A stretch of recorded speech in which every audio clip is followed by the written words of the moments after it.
guys act as if there is no glass ceiling, right? Is there, in your world, is there a glass ceiling? And in their world, should there be a glass ceiling? I think I'll ask Patience that question. Okay. Yeah, sure. Thank you, Ruki. You know, many people have both conscious and unconscious biases. That one, you can't do anything about it. And I like what my friend Lucy said, that it's their problem, not yours. And to be fair, we all have biases. So yes, in the banking industry, there could be biases. You know, and I have my own biases. I recall, and let me tell you a story. I was on a plane once, and then they announced that the captain was a woman. For the first, 30 seconds, I panicked. And we're flying over stormy Mauritius. Like Mauritius, South Africa to Mauritius is all sea. And sometimes it gets a bit turbulent. I was like, oh my God, So let me just admit to you that I have, and then I, of course, organized myself, and I was like, look at you that you're supposed to be championing women, So I organized myself and was like, everything is under control, But we all have biases. The important thing and what really matters is demonstrating that you have the capability to do the job. And if you are competent, what I have found out is that people don't deny you of the role because you are a woman. Because everyone wants somebody who will come and deliver. What is the shareholder looking for? All our businesses have shareholders. And they are all looking to optimize their returns, right? And maximize it. So if you can demonstrate that over time, you are the one that can help them maximize their returns, why would they say they are not going to give it to you because you are a woman? So for me, there may be a ceiling, but as my friend Lucy says, and I share a lot of her ideas, by the way, a lot of the constraints and barriers start in our own minds. So whilst traditionally and culturally, some of these biases exist, if you decide to make those biases the other person's problem and just focus on delivering and showing that you are capable, I think you can break through whatever ceiling there's supposed to be. Amen. I like that. Amen. Lucy, can I ask you to just also respond to that? For you, was there ever a glass ceiling? Does it exist? No, I've never allowed myself the luxury of having a ceiling.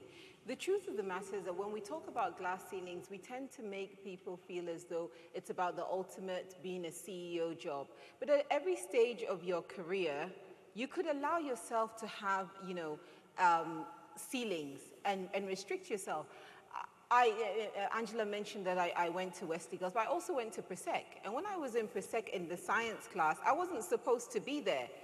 So as a young person, that was a ceiling for me that more than, we were just a few girls on the front row and hiding on the front row, making sure nobody would notice us and the boys are all there.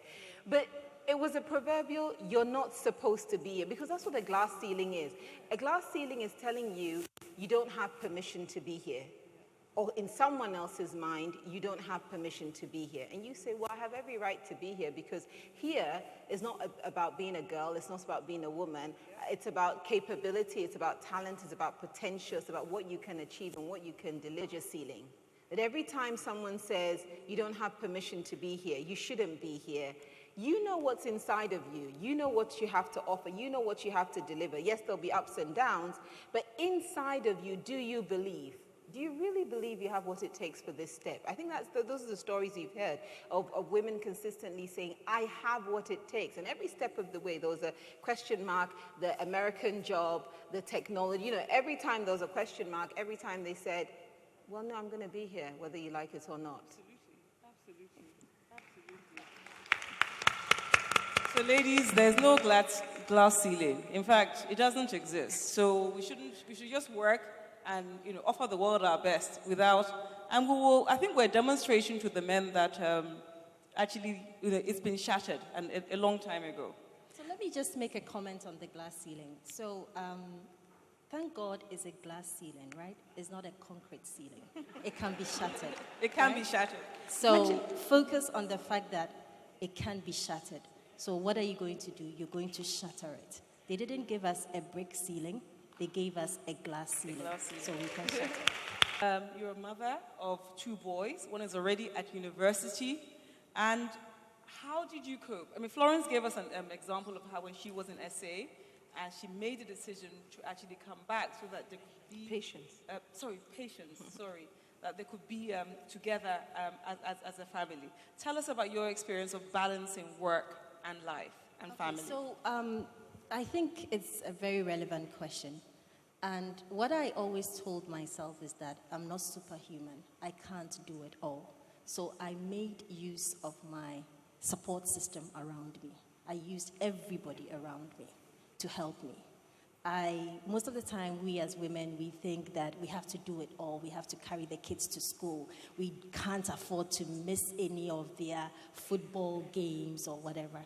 You know, when the boys were young, I remember usually I'll be the only mother on Saturday mornings taking them to go and play their football.